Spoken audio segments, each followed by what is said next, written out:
Welcome back to our channel, where we share updates and untold stories about Catherine, Princess of Wales, and her royal family.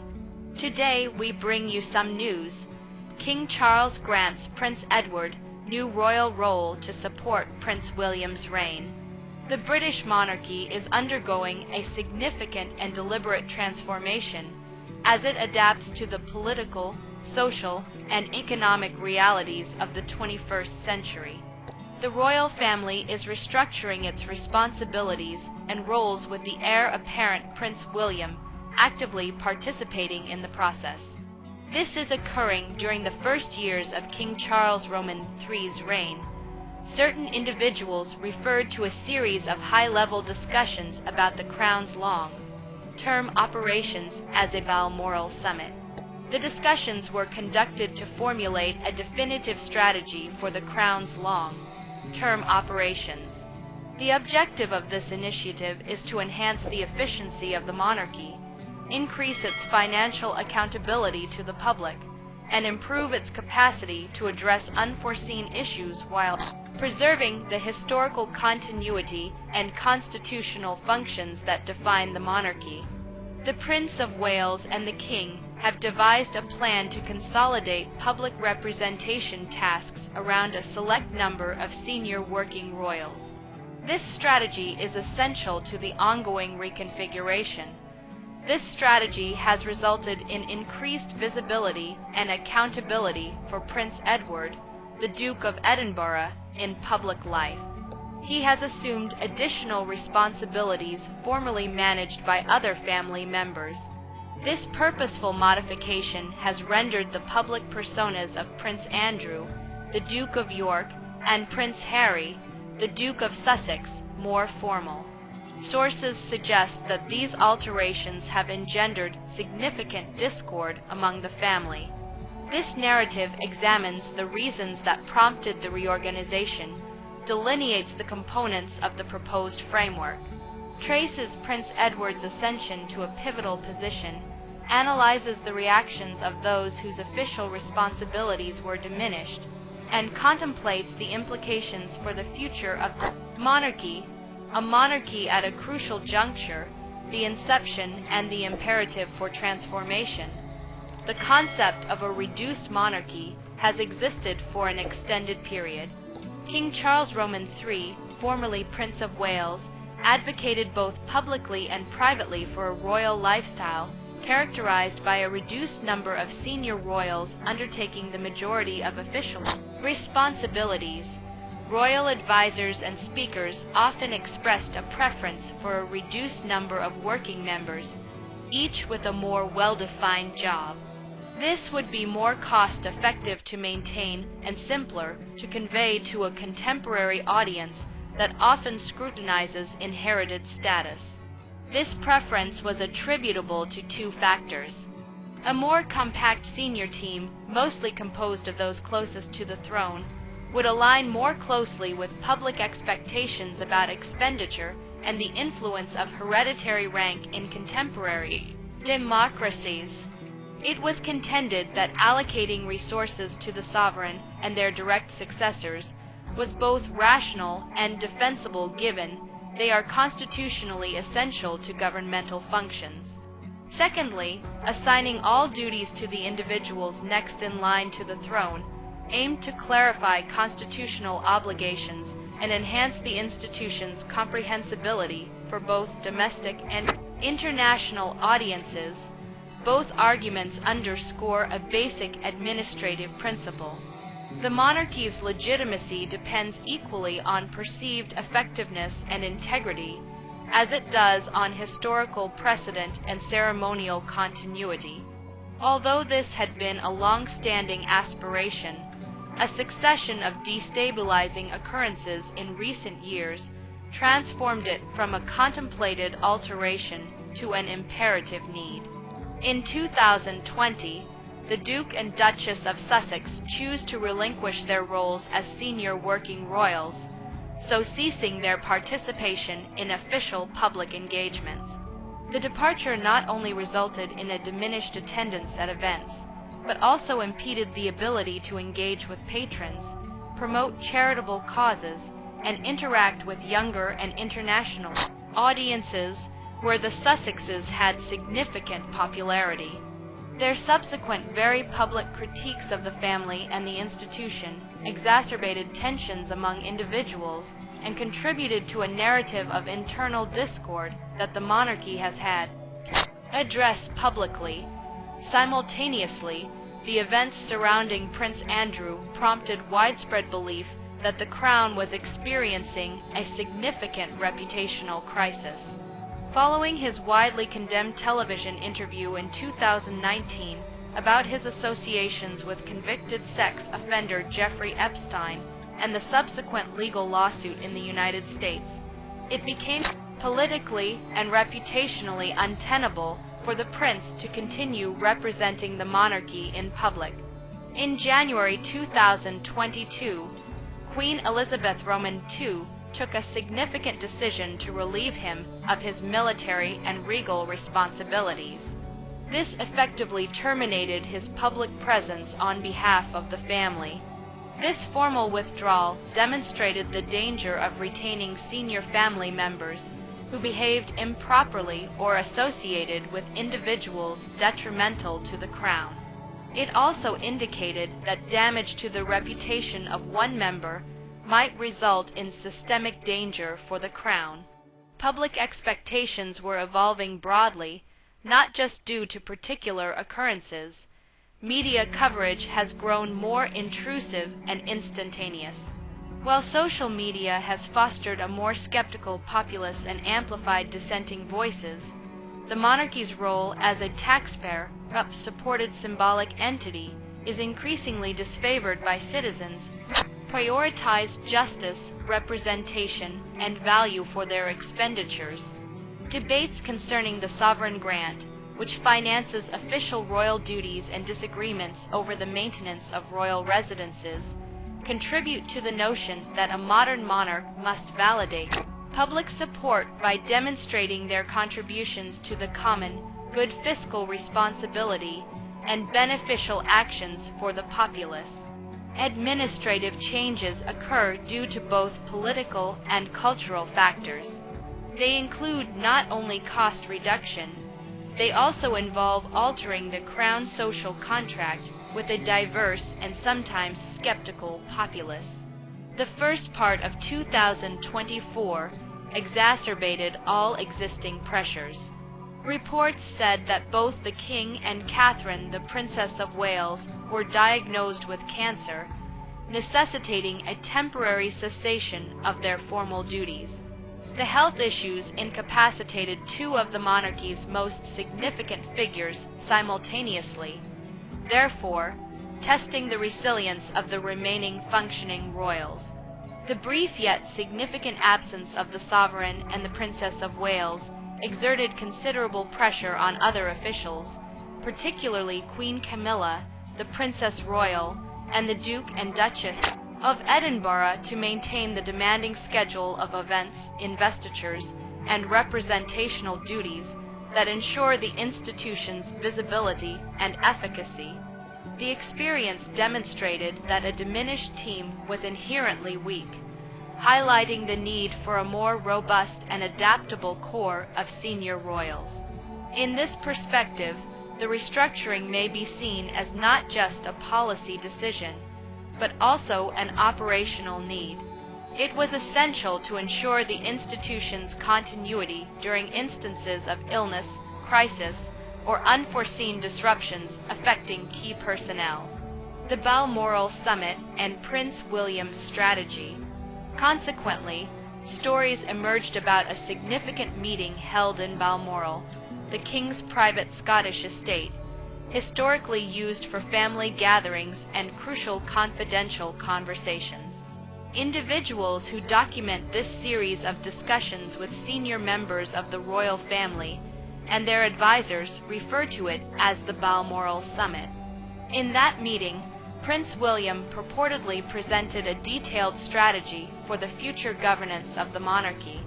The proposed strategy, as stated, was founded on a number of interrelated pillars designed to enhance stability, restore public trust, and ensure the institution's effective operation for the next decades. A primary objective of the strategy is to emphasize financial responsibility. This entails scrutinizing the royal family's expenditures and committing to more transparency on the use of the sovereign grant. The sovereign grant is the annual funding provided by the government to the monarch for the execution of official duties and the maintenance of official residences. The sovereign grant, established in the early 2010s to replace the civil list and other funding mechanisms, is financed by a portion of the Crown Estate's revenue allocated to the Treasury. The grant thereafter covers official household expenditures. Critics have long questioned whether the system provides sufficient value to the taxpayer. The proposed framework sought to enhance the transparency and defensibility of the royal household's finances in public discourse.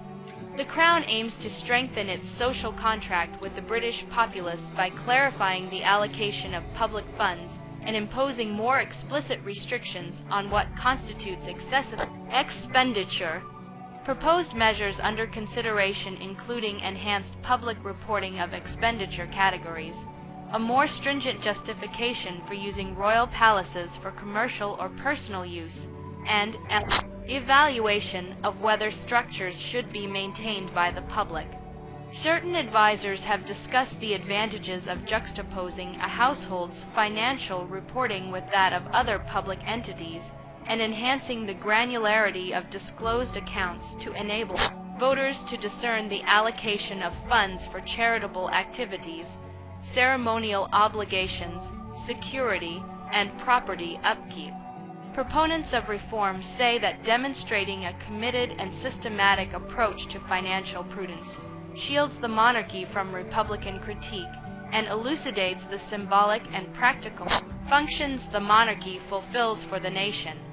The establishment of a reduced cohort of senior working royals is intricately associated with financial limitations. The core team will consist of King Charles, Queen Camilla, the Prince and Princess of Wales, the Duke and Duchess of Edinburgh, and the Princess Royal. This consolidation serves both aesthetic and commercial purposes.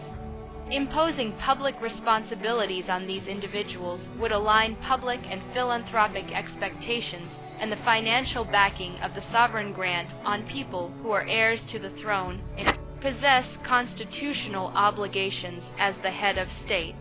The objective is to establish a more distinct division of labor, a sustainable distribution of tasks, and a monarchy that is more unified in its intent and public representation.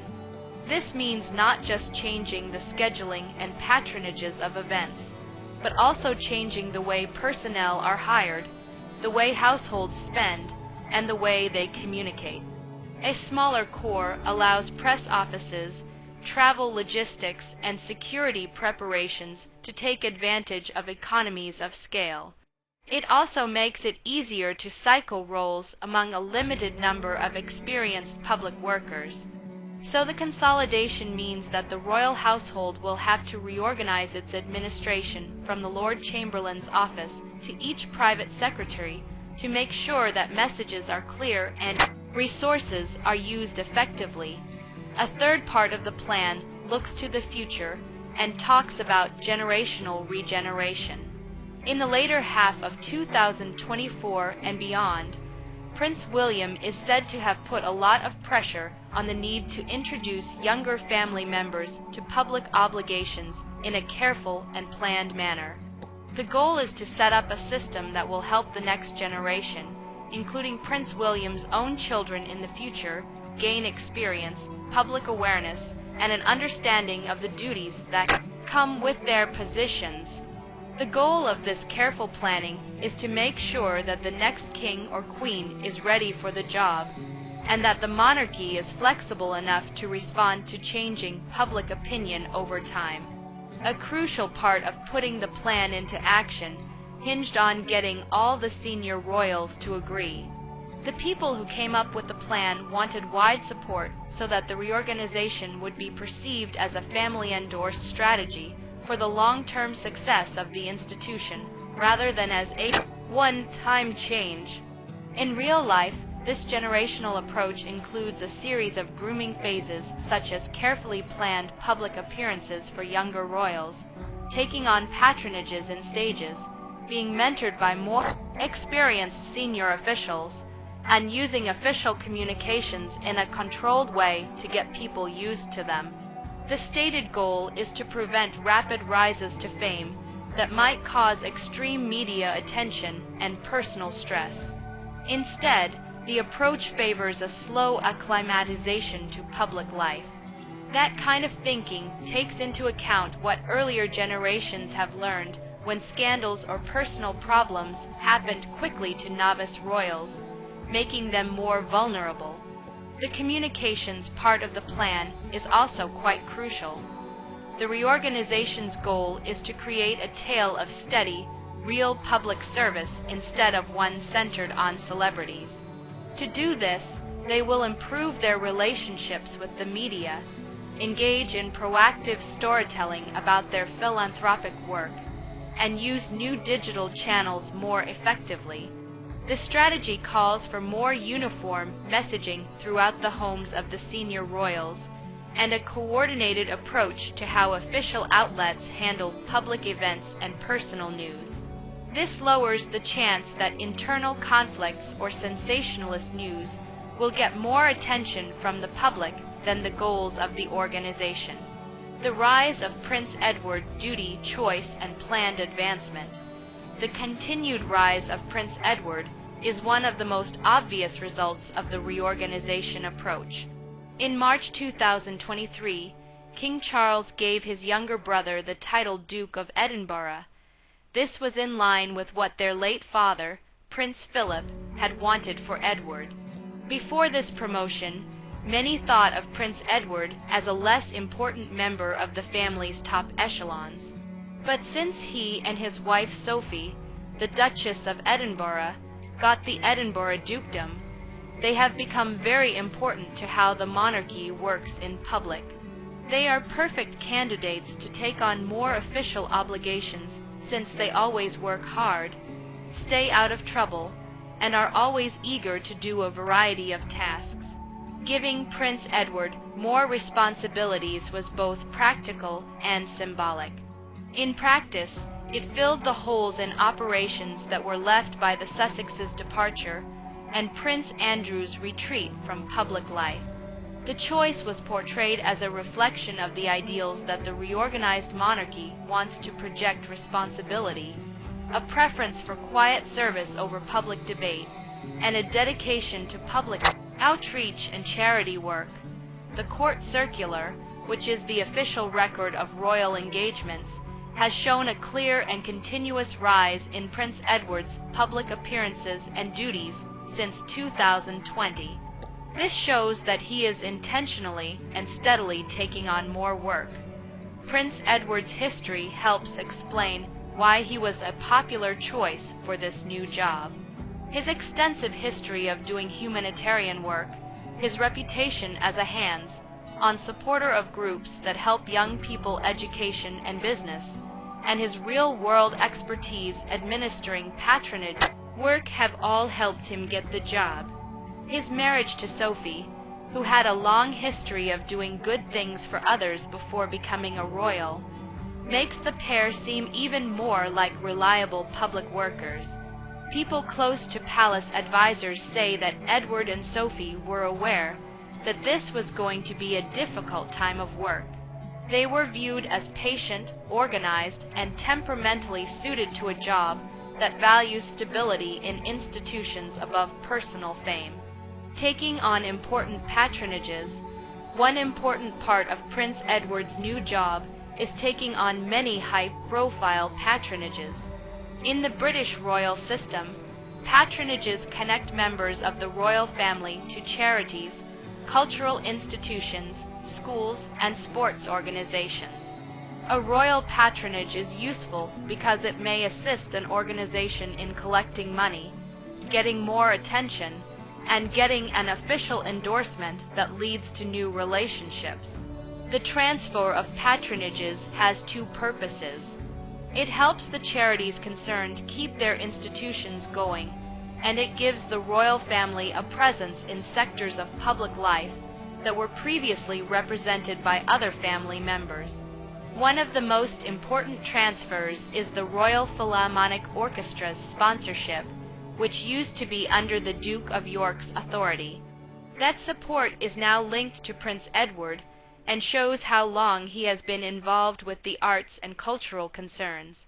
The Outward Bound Trust, a charity that helps young people grow and has strong links to the royal family and the outdoor education philosophy that Prince Philip supports, was also formerly supported by Prince Andrew and has now been shifted to the Duke of Edinburgh.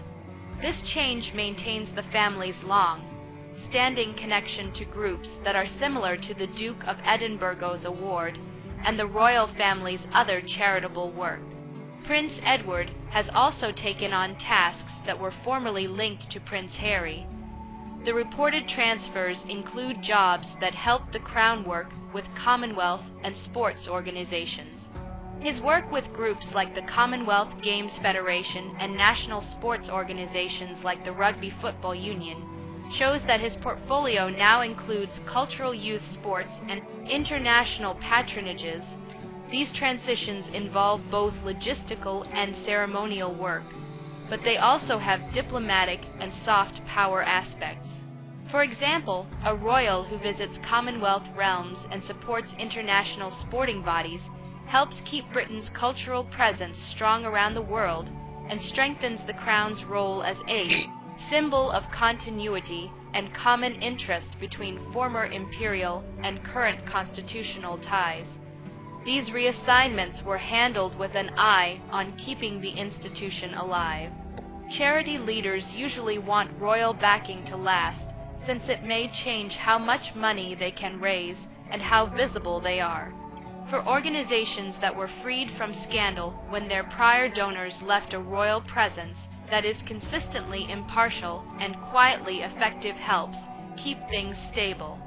The monarchy's strategic goal of reducing its public presence and the practical demands of third sector organizations that depend on royal support are both met by moving these connections.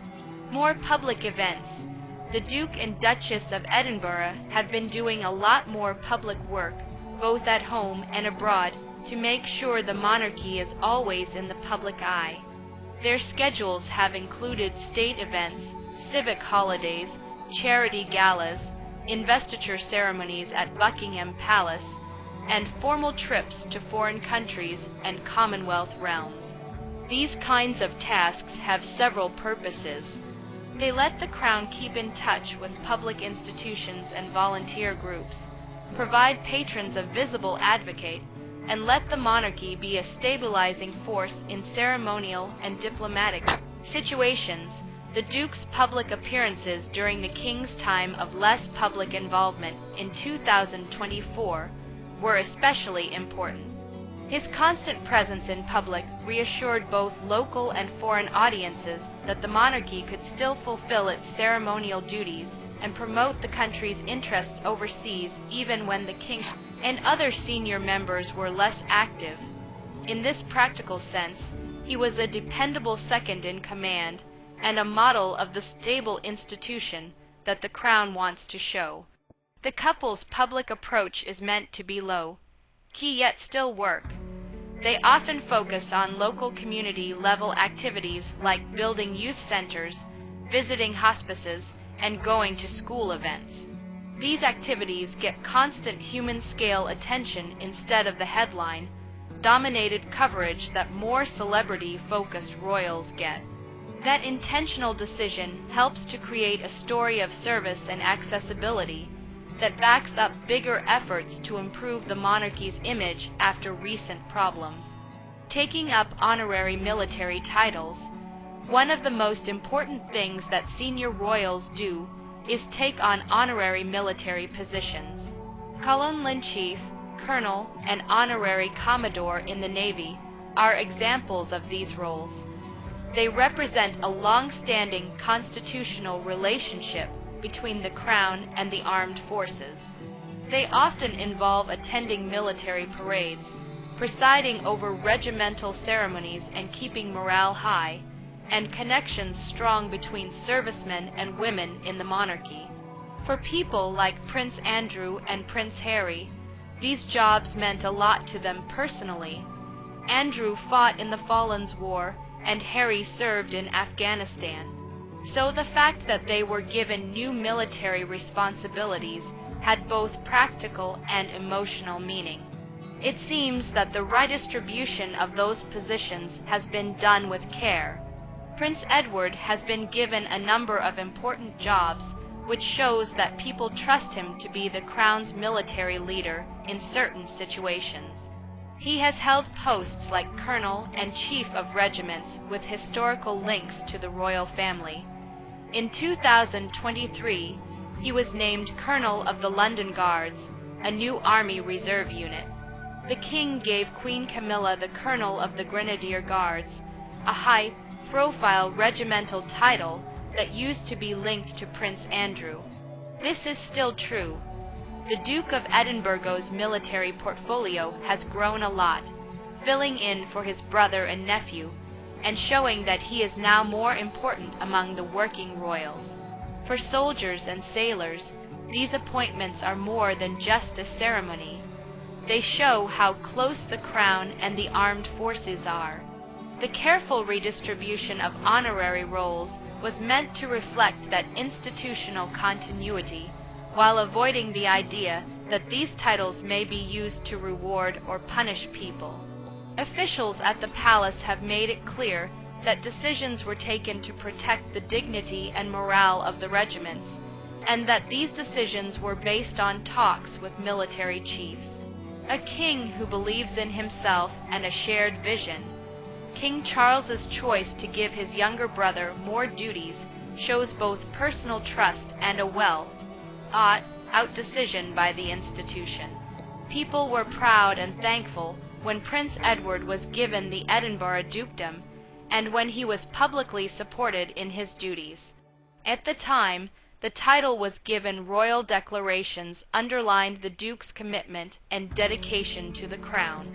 This wording was meant to show both family admiration and an official assessment of the Duke's capacity to take on further responsibilities. Modern sources from within the palace say that the king regards Edward as a reliable friend who can help him through tough times in his personal life and family crisis. Edward's calmness amid the king's sickness and the chaos that followed other previous scandals supposedly made the king more confident in giving him more power. People who have seen Edward say that his personality, which is often characterized as calm, private, and ready to put the monarchy's prestige before his own, fits with the image that the reorganized institution wants to convey. This trust is not one-sided. People say that Prince Edward and Prince William work well together. Royal analysts have pointed out that the two men and their families have similar beliefs, such as putting family first, putting a lot of emphasis on public service, and wanting to stay out of the type of personal notoriety that has made other elements of the family's public life more difficult. There have been reports that their tight personal friendship has led to practical cooperation and support for each other in creating the new operating paradigm. This alignment, a meeting of temperament and purpose, was a key aspect in getting King Charles to support Prince William's reorganization plan. It gave the management the unity it needed for the plan to work. Anger, resentment, and feeling left out are all reactions from the margins. Changing responsibilities and formally pushing certain family members to the side have had effects on the family as a whole. People who know what happened at the palace say that both Prince Andrew and Prince Harry were quite angry and felt like they were being unjustly pushed out when their responsibilities were officially transferred. For both men, the shift in patronages and titles was more than just an administrative move. It was in their eyes the end of work they had done in good faith, and the loss of identities they had held in the public realm of the monarchy. People have said that Prince Andrew's response was especially harsh, since he thought that the reorganization meant that there was no longer any realistic way for him to return to public life. He had to stop doing his job because of the problems in 2019 and the lawsuits that followed, but he apparently hoped for a partial, carefully supervised recovery that would let him go to family occasions or do little official activities. The official transfer of his military positions and patronages to other family members was a clear public sign that such a rehabilitation was not going to happen. This public categorization has been a huge loss for him personally and professionally, as he has often used his military service and personal relationships as a big part of who he is. People have said that Prince Harry's attitude was one of intense displeasure, even if it was made more complex by his choice with Meghan Markle to live independently in North America. According to the Sussexes, their choice to leave in 2020 was a negotiated one that allowed them to be independent and protect their family from the stresses of institutional life. However, Harry and those close to him saw the fact that he was given new duties, such as honorary military positions and patronages, and the fact that he was kept at a remove via the reorganization, as an indication that he was being excluded. Harry's very public criticisms of the institution and his autobiographical stories about the anguish of some losses have turned the allocation of those tasks into a personal issue rather than just an administrative change. People close to him have said that the palace's approach missed chances for reconciliation and for using the Sussexes' worldwide reach that they had shown before they left. When you look at all of these responses together, you can see that changes to the Crown's institutions always have big effects on people's lives. The monarchy is not just a government, it is a family, and changes to someone's rank or function in that family affect both public and private life. Because of the choices made at Balmoral and how they were carried out, there are now fault lines that might last for a long time and make it harder for the Crown to get along with its own members. These conflicts are not limited to private grievances. They may permeate public perception, media narratives, and political discourse, shaping the institution's understanding outside the palace gates. Public and expert perspectives, pragmatism, critique, and historical context. The public's reaction to the rearrangement has been diverse, reflecting the sometimes polarized nature of British culture toward the monarchy. Many individuals and commentators saw the reorientation as a prudent and necessary action, restoring the monarchy's image tarnished by prior scandals and demonstrating a more economical and accountable aspect to taxpayers is crucial for its ongoing legitimacy. From this viewpoint, it is logical to assign increasingly significant roles to the most constitutionally important family members, and to elevate individuals such as the Duke and Duchess of Edinburgh, who possess substantial public trust and consistently fulfill their commitments. Conversely, several supporters of Prince Harry and Meghan saw the measures as punitive and obsession with institutional authority at the expense of family reconciliation. From their perspective, the restructuring indicates that the palace is becoming more inflexible and that they squandered an opportunity to amalgamate many concepts on the pursuit of a modern royal existence. Some individuals express sympathy for Prince Andrew, arguing that his ostracism is excessive. The diverse public perspectives indicate ongoing debates on the Crown's role in contemporary Britain, the retention of imperial symbols, and the transparency and accountability of publicly funded organizations. Academics and royal historians have mostly seen the rearrangement as a purposeful alteration aligned with enduring trends. Researchers indicate that Queen Elizabeth II progressively reduced the number of actively working royals throughout the last years of her reign. This established a framework for task concentration within a limited group. In this framework, the current actions signify not a radical shift, but an intensification and formalization of a continuous evolution. Historians observe that monarchies are inherently adaptable institutions. They maintain their authority not by resisting change, but by adapting their structures to align with evolving society norms, financial requirements, and reputational challenges. Researchers examining alternative monarchs have seen similar justifications for the actions of other European royal dynasties. The kingdoms of Sweden, the Netherlands, and Norway have similarly curtailed official duties to a select group of senior members in reaction to public expectations and financial oversight, while maintaining broader, dynastic connections in their private lives. These instances demonstrate that Britain's restructuring aligns with the operational principles of constitutional monarchs in other democratic nations, where openness and integrity are meticulously adjusted to sustain the monarchy's symbolic legitimacy. Analysts assert that it is advantageous to present a compact professional structure that can be articulated, justified, and budgeted before Parliament and the media. Certain prominent analysts have said that the reform aims to safeguard the institution against future disruptions by transforming it into a disciplined professional entity that is both prominent and efficient. However, experts assert that this procedure has its own array of risks. A more compact firm, a term often used to describe the working group of senior royals, may enhance efficiency. Nonetheless, it risks becoming overburdened or seeming aloof if insufficient members are visible across the nation and the Commonwealth. The health issues encountered by the King and Princess of Wales in 2024 exemplify these vulnerabilities.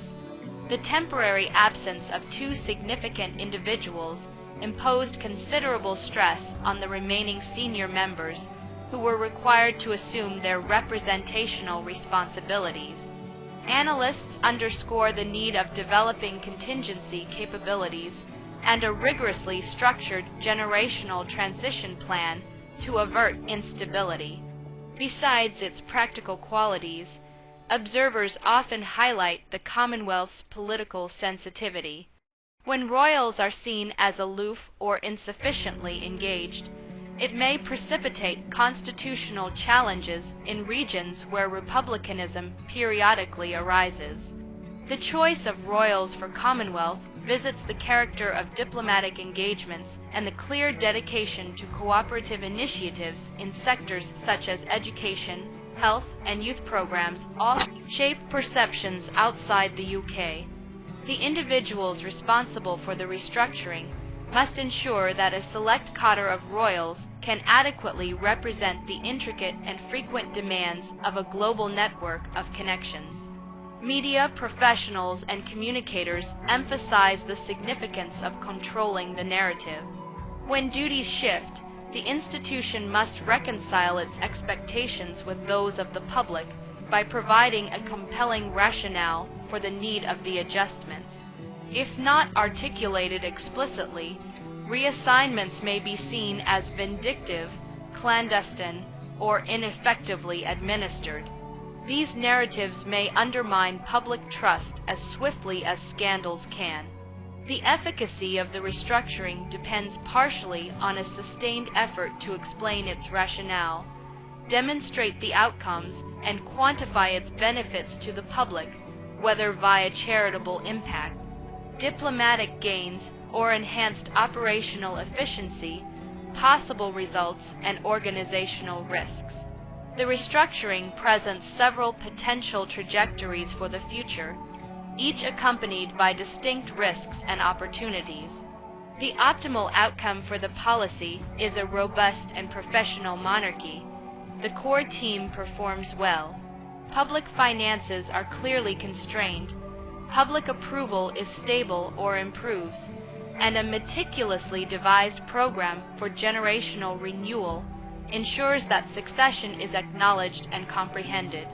The monarchy's symbolic capital is maintained and perhaps augmented, enabling it to fulfill its constitutional, civic, and diplomatic responsibilities with public support. An unfavorable circumstance involves an overconcentration of obligations resulting in fatigue and reduced vision. The likelihood of scheduling conflicts, missed appointments, or errors increases when an insufficient number of individuals are assigned excessive work. Over time, those in regions or municipalities with infrequent royal family visits may become disenchanted with the monarchy, leading to a resurgence of support for a republic. If marginalized people continue as critics, or if their marginalization fuels harmful media narratives, the crown may face morale and loyalty challenges within its extended family. A third risk relates to the administration of personal issues. Demotion or exclusion may elicit emotional repercussions that complicate reconciliation and might result in protracted public disputes. If the marginalized princes continue to express grievances publicly or via memoirs and media engagements, the institution may again face reputational conflicts, undermining the objectives of reform. To address these human factors, one must be diplomatic and empathetic, use mediated strategies where possible to limit interactions while preserving individuals' dignity and safeguarding institutional safeguards. Operational contingencies have significant importance.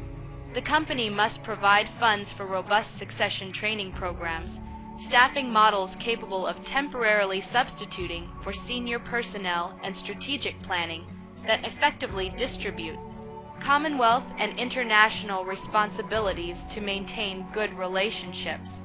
Investing in modern communication, enhancing financial transparency, and fostering deeper connections with charities and civic groups may mitigate the risks associated with concentrated responsibility, conclusion, and institutional reassessment incurred with personal consequences. The discussions held at Balmoral and the subsequent alterations in duties are a significant aspect of the Crown's ongoing endeavor to align with contemporary expectations. With the assistance of King Charles and the comprehensive strategy devised by Prince William, the restructuring has initiated an operational framework emphasizing stability, fiscal accountability, and the meticulous preparation of the next generation of public servants within the family. The most apparent aspect of this proposal is that Prince Edward would assume the responsibilities formerly held by Prince Andrew and Prince Harry. The royals are attempting to resolve issues associated with reputational risk and establish a cadre of senior royals capable of reliably fulfilling the public and constitutional responsibilities of the Crown. The reconfiguration also illustrates the nature of personal institutional development within a royal dynasty. Individuals affected by initiatives aimed at enhancing institutional resilience have strong opinions on them. The hatred and alienation experienced by the marginalized princes illustrate the emotional and psychological repercussions of such transformations. The monarchy's next challenge will be to address human elements while ensuring the institution remains relevant under increased scrutiny and changing public expectations. Prince Edward's expanded role, supported by his wife the Duchess of Edinburgh, coupled with the consensus among the King, the Prince of Wales, and the Princess Royal, has established a cadre of working royals exemplifying the behavior and discipline desired by the restructured Crown discretion, consistent service, and dedication to duty. The efficacy of this arrangement in balancing the need for publicity, representativeness throughout Britain, and the Commonwealth and fiscal accountability remains contentious. The monarchy has clearly begun a deliberate process of institutional adjustment. The new firm must effectively manage substantial workloads, adequately train the next generation, and demonstrate to taxpayers and the public that the Crown's modern iteration is both beneficial and economically viable for the program's operation. The choices made during this pivotal period will shape the Crown's identity and public image for generations, and the institution's enduring viability will hinge on its leader ability to reconcile tradition-duty and the exigencies of a rapidly changing world. Thank you for watching the video.